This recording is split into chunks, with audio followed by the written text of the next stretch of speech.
The following takes place from Darren's journey to Vampire Mountain. A lot of what you will hear will mirror the books, because I liked what was written from the book's point of view and decided to use it in the screenplay / film that I wrote.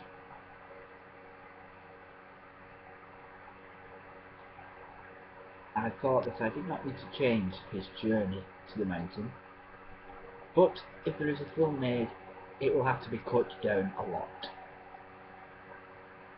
to make it more film friendly. I must state that I am not trying to copyright or steal or alter the Cirque du Freak book series by Darren Shan. This is only a tale of opinion and does not influence the Cirque du Freak book or film franchise or any parties involved that may or may not continue the Cirque du Freak film franchise. The journey to Vampire Mountain Part 1, Meeting Gavin. A day or two had passed since leaving the Cirque du Freak. Mr. Crepsley, Darren, and both of the little people had made their way over fields and hills and were heading north. Darren asked, "Are we near this place yet?" "No, we are quite a long way off yet," replied Mr. Crepsley. Days and days rolled on. Darren and Mr. Crepsley ate when they could, drank blood when they could, or needed to. They travelled mostly at night and slept during the day. They would sleep in dark places during the day, like caves, tunnels, old abandoned factories, anywhere where they were not to be disturbed by light or people. The little people fed themselves. They would eat whatever they found.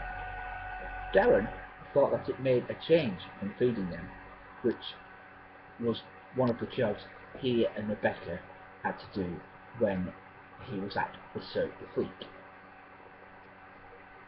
They had come to a snowy part of the journey. Everywhere was covered in snow. The little people said nothing during the journey to Vampire Mountain. Darren and Mr. Crepsley thought and believed that the little people could not speak. They also did not show any emotion when they ate or slept or worked.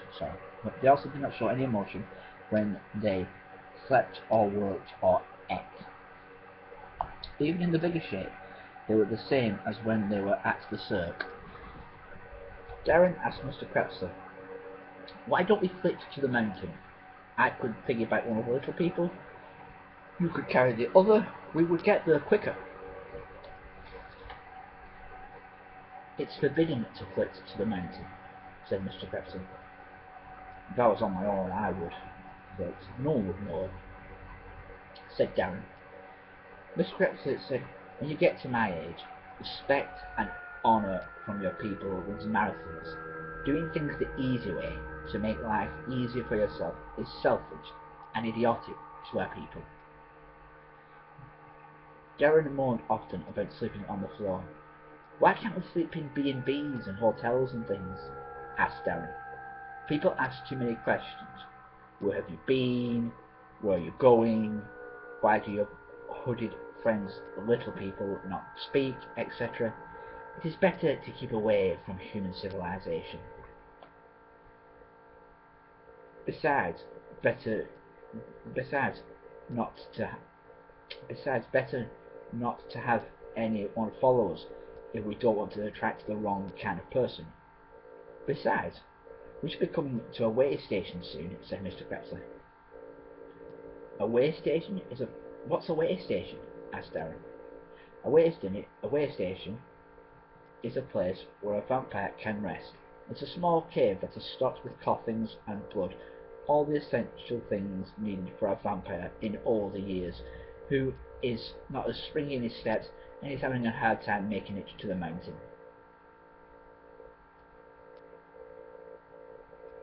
But you must understand, Darren, there are not many of them, because most vampires would rather die if they couldn't make it the trip to the mountain," said Mr. Crepsley.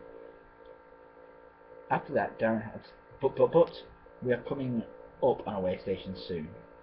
so we can rest there, said Mr. Crepsley. Darren then stopped moaning. He was looking forward to sleeping in this way station thing. Darren noticed that Mr. Crepsley had brought Madame Octa on the journey. He wondered why. He asked Mr. Crepsley about this. Darren noticed. He asked Mr. Crepsley about this. Mr. Crepsley said, "She is my pet. I want to show her to somebody who will hopefully be at the mountain." A day or two had passed, and the weather had got bad. It was very, very windy and frosty, and very snowy. It was very difficult to see more than 10 yards in front. With Mr. Crepsley's sharp eyesight, everything was okay. Darren's eyesight was not as sharp as Mr. Crepsley's, but he could make out shapes and things. While looking into the distance, Mr. Crepsley noticed the way station, only about 20 yards away from where they were. He told Darren and the little people, and they all headed in that direction. As they got to the way station, Darren said, "Thank God! I am so sick of sleeping on the floor. It will be good to sleep in a coffin." "Wait," said Mr. Crepsley at the entrance. "Wait," said Mr. Crepsley at the entrance. It was like an old army bunker in a small cave. "Wait for what?" said Darren. "Do you smell a rotting corpse?" said Mr. Crepsley. "What? Murloc? He is dead," said Darren. "Get behind me," Mr. Crepsley said, gesturing to Darren to get behind him. "There is something in this way station. That does not smell too good," Mr. Crepsley continued, drawing out one of his daggers from under his cloak.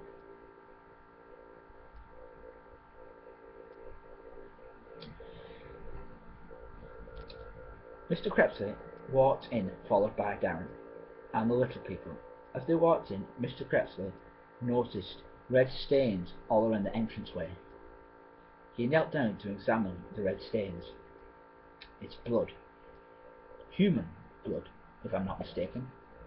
As he put the finger in and tested it, he stood up and went further in. The next thing that he saw was that the coffins had been completely smashed to pieces. The tubes and containers that stored the human blood had been completely smashed. There was blood everywhere. The rotten corpse smell was really, really strong now. Mr. Crepsley noticed that in one corner of the way station there was a really smashed up coffin and a big pool of blood coming from underneath it. He walked over to the pool of blood and lifted up the broken coffin to see who or what was underneath. What he found was the remains of a man. As he looked closer, he discovered that it was a dead Vampirese. He had been totally ripped apart. Something had ripped him to pieces. Basically, all that was on the floor was the dead Vampirese head and half of his torso. The rest of his body was in pieces. The main blood around his body had dried, but the blood on his torso was still fresh. Mr. Crepsley said, My, what in blazes happened here?" Darren came over and looked and said, "Oh, that is disgusting," and went to one side and was sick. "Are you okay?" said Mr. Crepsley. "Yeah, I'm fine," said Darren. "I'm going outside," said Darren. As Darren walked to the entrance, as Darren walked back towards the entranceway, he looked at Mr. Crepsley and said, I don't think we should then, someone from behind Darren got him and put a knife to his throat. Mr. Crepsley shot forward to where Darren was and shoved Darren out of the way. Mr. Crepsley grabbed the would-be assassin. Then someone from behind Darren got him, I'll just read that bit again. "I'm going outside," said Mr. Crepsley.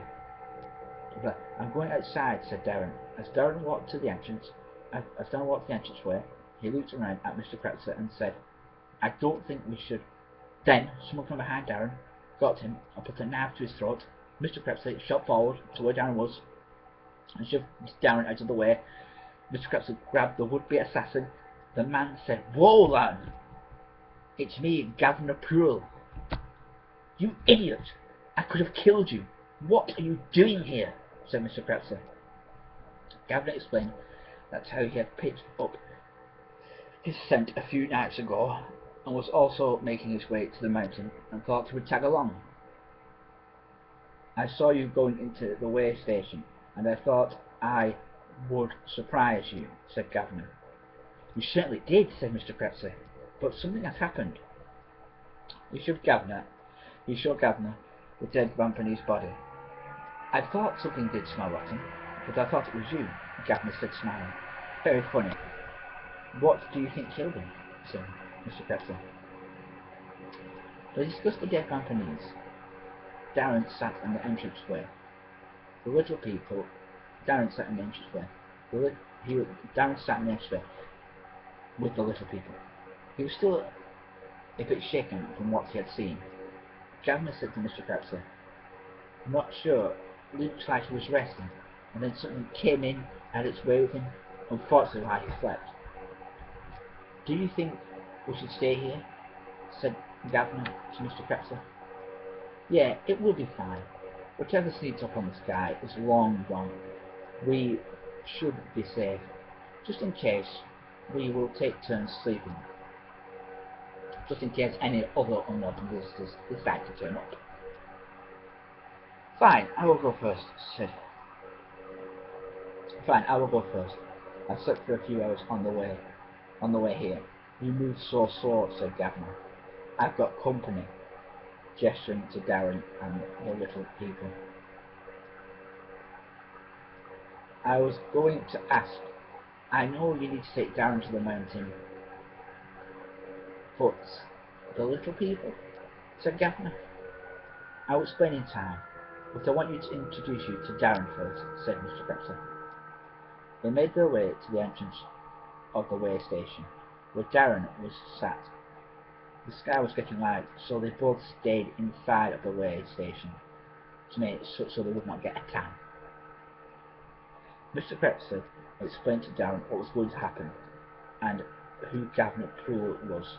At first Darren was not happy, but Governor explained that everything would be fine. Governor said, "Don't worry, nothing shall enter here, as long as Governor is on the case. Besides, to other wild animals, this smells like waste," gestured Governor to the dead Vampirese that was behind them. "So, we have nothing to worry about," said Mr. Krebsler. "Now, if you excuse me, I'm going to sleep." Mr. Krebsler sat down on the ground, leaned at the side of the cave wall, and fell to sleep. I don't think I can," said Darren, who was still shaky. He was still shaking. "Shut your eyes, and you soon will," said Mr. Krebsler. "It's okay, Barton. I shall talk to the boy. You can keep me company," said Governor. "We don't want to bore him to death. We've already got one dead body behind us. We don't need another." "Ha! Ha ha ha! Larton, you should be a comedian," said Governor, but Mr. Krebsler had already drifted off into the land of Nod. "Now then," said Governor, "let me introduce myself. My name is Governor Poole. I'm a very, very old friend of Larton Krebsler, or Mr. Krebsler in your case, and I have known him for many, many a millennia. Many, many years. Millenniums, in fact. He's one of the most respected vampires in the whole of the vampire community." He looked over at Mr. Krebsler, who was now snoring fast asleep. Who was now fast asleep, snoring. "So what's it like, living with this old fart, and being his assistant?" said Governor. Darren explained that he was generally fine with Mr. Krebsler, but was not pleased when he had to leave the Cirque du Freak and his girlfriend Rebecca. Governor replied, "I know how you feel. I used to have a nice, normal life, but when the mountain calls, we must respond." Believe it or not, Larton was once my mentor, and believe me, when I tell you he is one of the most knowledgeable vampires you're ever likely to come across. He will, he's also an exceptional teacher. You're in good hands with him, Darren. Darren looked at Gavner. He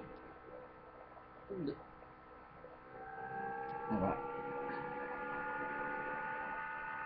He also I'll read that bit again.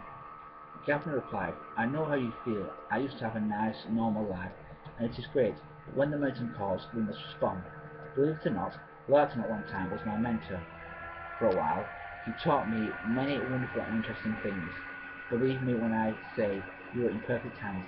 There is no one who is as good as Larton at teaching the ways of the vampires. Darren looked at Gavner. He looked as old as Mr. Krebsley. So how could Mr. Krebsley be your mentor? Asked Darren. We lived for so long, it's difficult to assess. Mr. Krebsley looks in his 40s, but in fact he's 4,000 years old, 400 years old. And we lived for a very, very, very long time, said Gavner. Gavner also explained about generals and the vampire princes. He explained about the vampire race is run by vampire princes. There are 3 of them. They run the running of the vampire council of the world. There are also generals who there are a lot of. Like me, said Gavner. Generals are second in command and do whatever the princes say. Mr. Krebsley was one, in fact, a long time ago. What about vampires? Do they have rules? Asked Darren. No, they live by their own methods, but they do have to do as the vampire council says, within reason. That's why they scuppered when they attacked the cirque. But they do their own thing in general. As far as I know, they rank in power. The most powerful vampires will lead them and tell them what to do. At the moment, it is a vampire called King Sidu. He is a very, very violent vampire and an expert in killing. If you ever face him, run away. Even the most skilled and experienced vampire has difficulty fighting him. They discussed other things until they both fell asleep. Darren now realised that it was not just him and Mr. Krebsler, and that there were others of the vampire kind, and so they slept with the corpse in the back of the way station.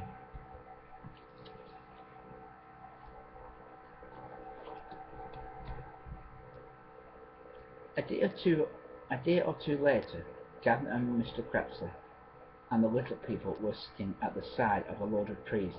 They had left the way station, but before they had left, they had cleared out the way station. They cleared out all the rubbish on the way station and what was left of the dead vampires. They did not bother burying him. Vampires do not deserve to be buried because of their ruthless behaviour towards the human race. They were sat by the fire eating something. Mr. Krebsley reached into his bag and got out a flask and passed it to Darren. Fill this up, will you, Darren, with water from that river that we passed a few seconds ago. They had passed a small river about 27 yards away. Darren says, why can't you do it? Let's remember who is whose assistant here, said Mr. Krebsley. Besides, Gavner will get lonely if I'm away for too long, said Mr. Krebsley sarcastically. Gavner was picking his teeth with a toothpick and said, modest as always. Modest as always. So Darren stood up, picked up the flask, and wandered down to the river to fill up his flask. The water was a small stream running through some rocks. He knelt down and started to fill the flasks up with water from the flowing river. He placed the flask under the river and it started to fill up. The flask was quite big, so it took a while for it to fill up. As the flask was nearly full to the top, Darren looked up, and about 12 yards away there was a wolf, and it was growling and looked straight at Darren. It came stalking over. Darren was scared stiff as the beast came closer. It had a streak that looked like a mohawk on its head. The wolf came to within about 12 feet of Darren, and Darren thought for sure that it was going to attack him. But the wolf did the one thing that he was sure the wolf would not do, and sat down at the side of him like a dog. Darren was in shock. This beast was the size of a small puma, was sitting at the side of Darren. He put his head on Darren's knee like a dog and wanted its head scratched. So Darren scratched the wolf's head. Very, very peculiar. The wolf was liking it. It had a mohawk. After a while, a load of other wolves appeared. They all seemed friendly, especially this little one. It had a small button nose and similar features to the bigger mohawk one. He must be the father to this little one. An hour or so passed by swiftly, and he played with the wolves. Eventually, Darren got up and headed back to Mr. Kretzer and Gavan. The wolves followed him. He wondered what the guys would think of his newfound friends.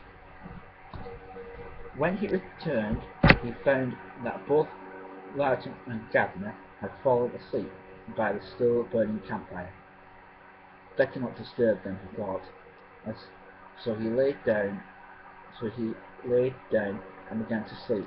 The wolves all rested next to Darren to keep him warm in the cold morning that was to surely be upon him soon.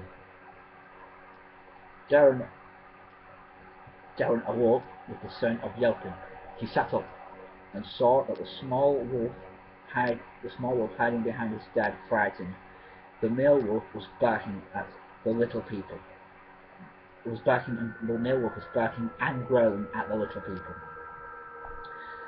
The little people were pointing at their stomachs. The little people were pointing at the wolves and also pointing at their stomachs. Darren jumped up and got in front of the wolves and said, "No, you are not going to eat them." Then pointed to the stomachs again, but Darren continued. "No, no, no, no, never," said Darren. Mr. Kretzer and Gavner were awoken by the noise. Mr. Kretzer said, "I like your bravery, Darren, but they are wild animals, and it matters little of what happens to them," said Mr. Kretzer. "No," said Darren, "they are my friends. I don't know why they like me, but they do, and the little people are not going to eat them. And that is that," said Darren angrily. The little people sat down crossly. Gavner said, "The reason why they like you, Darren, is because of your vampire genes." "I don't understand what you mean," said Darren. Gavner explained, "Decades and decades ago, it is believed that vampires are descendants from wolves. It is written that we, vampires and vampirees, were once wolves, so the wolves feel comfortable with us whenever we are around each other." "I thought we were descendants from monkeys," says Darren. "Yeah, humans are, but there is no evidence of a wolf attacking a vampire, because we are of the same genetic blood. Because we are of the same genetic bloodline, as it is known. But a wolf will attack and kill a human all the time when they get too close." I agree with Gavner, but they are wild animals. They are probably heading towards the mountain to meet up with old friends and find new mates. "Can they accompany us to the mountain?" I have even decided on names to give them. The big male one I'm going to call Streak because of its mohawk that he's got on his forehead, and the little one with the small button nose one I'm going to call Rudy because he's very active and snoopy, said Darren. Mr. Crepsley said, "They are not dogs, Darren. They are wild animals. They have no need for names." "Let the boy have fun, Martin. Let him give them names if he wants to," says Gavner. "Okay," says Mr. Crepsley. "They shall accompany us to the mountain, but you must know this, they are wild animals, and will leave our side whenever they go off to hunt. Whatever they decide to take on, they may not come back. So don't get too attached," said Mr. Crepsley. "Okay," says Darren. And they all carried on their journey to Vampire Mountain. End scene. To be continued. See you next time.